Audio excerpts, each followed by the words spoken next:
Your brain is the most powerful weapon in the world.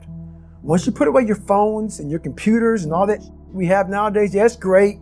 We're up to date. Your brain is the only thing you have when you're going through depression, when you're going through hard times, when you're going through death. You can't Google that, man. You're alone. You're alone. You may have a shrink you're going to, you may have a best friend you're going to, but there's 24 hours in a day where you're alone in this brain. And your brain is talking to you in all kinds of ways. And it wants to control you and pull you in these different pockets. If you can't control your own brain, you got to tell your brain where you want to go and how you want to go and how you want to get there. You got to control it. If not, it's over.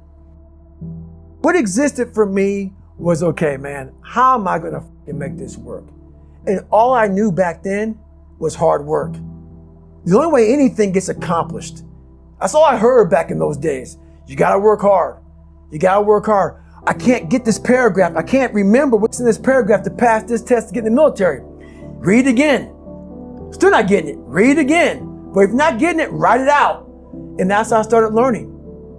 Okay, well, I got to write out everything I do. And then write it out again. And write it out again. And guess what happened? I got it. I got it. I can't swim. I'm negative buoyant.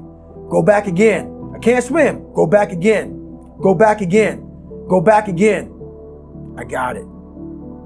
I realized if I keep going back and going back and going back until the just becomes, your mind will say, okay, we're going to figure it out, because he is not going to stop. It's not like I'm going to try one more time. No, it's just like alarm clock goes off. Boop. We're going back. I can't read right. We're going back. I gave myself no way out, and my mind realized that. They said, okay, we're going to adapt and overcome now. Like a lot of people say, trying hard. Your mind knows, man. I mean, man, this guy's lying. There's no truth behind it. When I was in Navy SEAL training, people go, how were you there for 18 months? The program was only 6 months long. You were in 3 hell weeks in 1 year. No one's ever done that. How did you do that? I talk about the new norm. When I lived in a $7 a month place when I was growing up for a short period of time, I loved it. I didn't know any different. That was my norm. Once we moved out of that place, we moved to a $236 a month place. I was like, I never want to go back to that little piece of shit. But if you go back to that $7 a month place and you realize this is where I live, this is all I got, your mind says, roger that, this is home. So when I was going to Navy SEAL training for 18 months and going back through all the hard parts over and over again, I told myself after the first time, I knew it was gonna be a long journey there. My body was breaking down. It was just how it was going on. I said, you know what? This is my new norm. So my mind said, it's like going to work. Like you go to work, you put your suit and tie on. I go into suffering every day.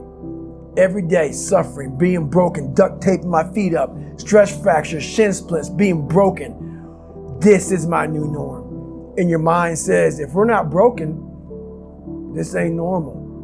We gotta be broken. So then your mind starts to get tougher and tougher and more callous. People go, how did you run on broken feet? Broken shins.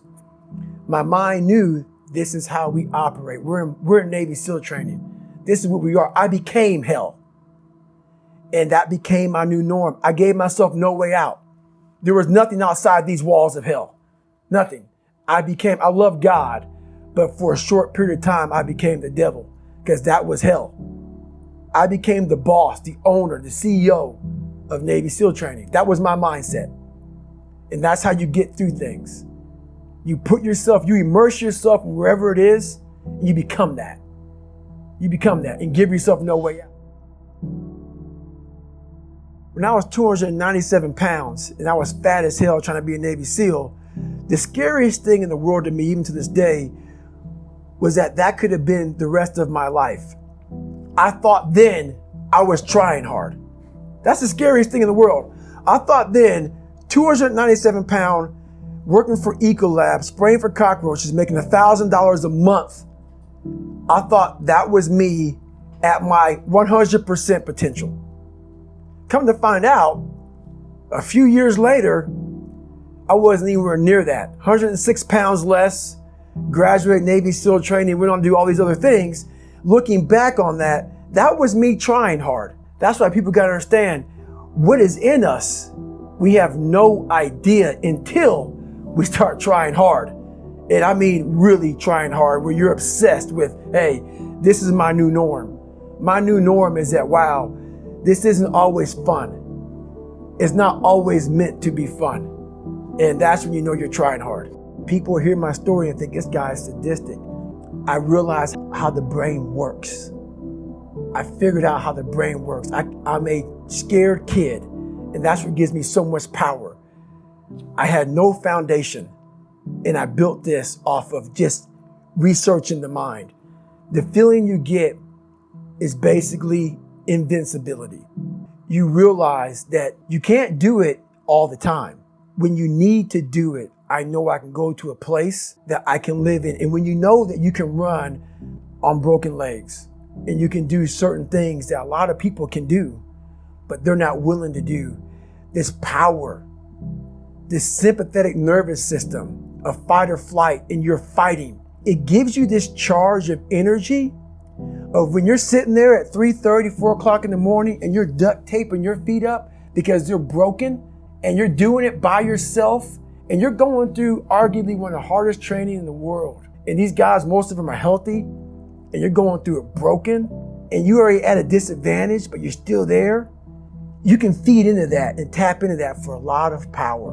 But if you look at it, well, I'm broken, man. I'm not gonna make it.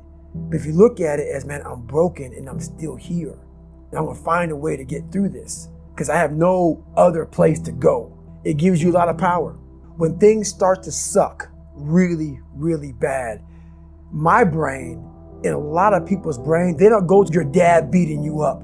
Your brain says, we gotta get the out of here. This is miserable. So anger goes away a lot of times when you're suffering because your brain just says, we gotta run. We gotta go. So that anger is not popping up saying, oh, I wanna show them. I wanna show those people. No, there has to be a much deeper. When I say deeper, it has to be down to mineral soil. It has to be down to that nice mineral soil where nothing can burn. You can't burn dirt. So it has to be down that low, that literally is something in you that's at the core of your soul. But you don't find it unless you spend a lot of time what you want to be in life. I can't give that to you. Right. You can't give it to somebody. When you find your true passion in life, and my passion for me was like, oh, I want to be, I don't give a Navy SEALs, I don't give a shit. I want to serve my country.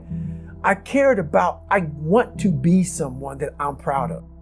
I want to look at myself in the mirror because I was so disappointed. That accountability mirror I talk about, I was so disappointed in what I saw every day. I wanted everybody to love David Goggins. And a lot of people did. I didn't love myself. But I knew a lot of us want to find peace first. So people say, man, you always talk about this suffering and pain and I'm at peace right now because I went through that. You don't find peace first. If you do, Merry Christmas. More power to you. More power to you. I found peace on the opposite end of finding myself. And no one really finds themselves without going through trials, tribulations, suffering, accountability. And accountability is suffering. Being accountable every day for doing right for yourself, for the people next to you, it's miserable. It's hard. So, even the smallest details.